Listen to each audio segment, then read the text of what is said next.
अस्सलाम वालेकुम रहमतुल्लाहि व बरकातुहू। आज बोराबंडा डिवीज़न में हमारे शरीफ भाई, हमारे खुसूसी लोग रियाज़ भाई लोग एक मीटिंग ऑर्गेनाइज किए थे।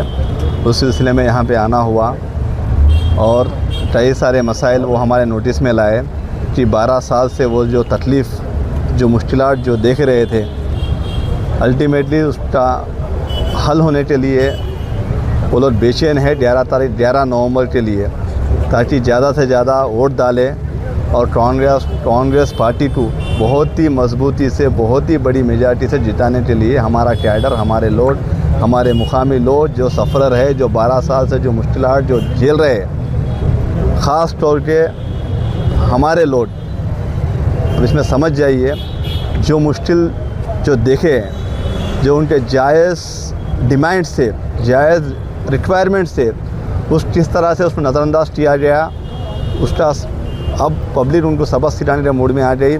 12 साल से गुमराह कर रहे थे, कई सालों से यहाँ पे ख़बरस्तान का मसला है, कोई सुनने वाला नहीं था, कोई पुरसाने हाल नहीं था।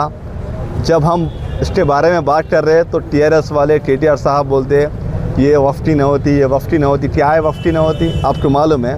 कभी वक्फ ऑफिस को कभी गए आप?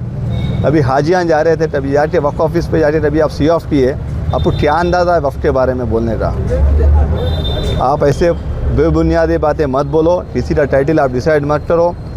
जो मुसलमान का जो हक़ है, जो हमारा जो बुनियादी हक़ है, जो हमारी ज़रूरत है, उस ज़रूरत को हम बराबर हासिल करेंगे। और वो हासिल करने में मैं लीडर नहीं, इनमें से एक हूँ समझ के मैं फ़ाइट कर रहा हूँ, और जो चीज़ उनको चाहिए वो दिलाऊँगा इंशाअल्लाह ताला।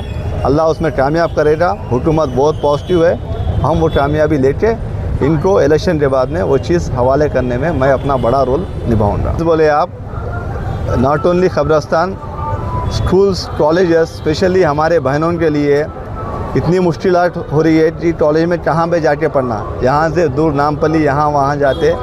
जब ये बात मेरे नोटिस में लाए यहाँ के मुकामी लोग, खुसूसी शरीफ भाई, इमीडिएटली 4 दिन में इलेक्शन कोड से पहले हम यहाँ पे girls junior college residential inauguration कर दिए हिर्रागड्डा में। इंशाअल्लाह नेक्स्ट कमिंग ईयर में वहाँ पे कॉलेज शुरू हो जाएगा।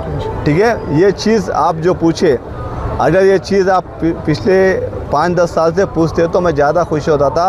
आप बाहैसियत रिपोर्टर, आपकी भी जिम्मेदारी है लीडर को हमेशा सवाल करना, सवाल से उनसे कॉन्फिडेंस से उनसे तवक्कुल लेना, लेके उसको इम्प्लीमेंट कराने में आपकी भी जिम्मेदारी है। आप अपनी जिम्मेदारी मत भूलिए।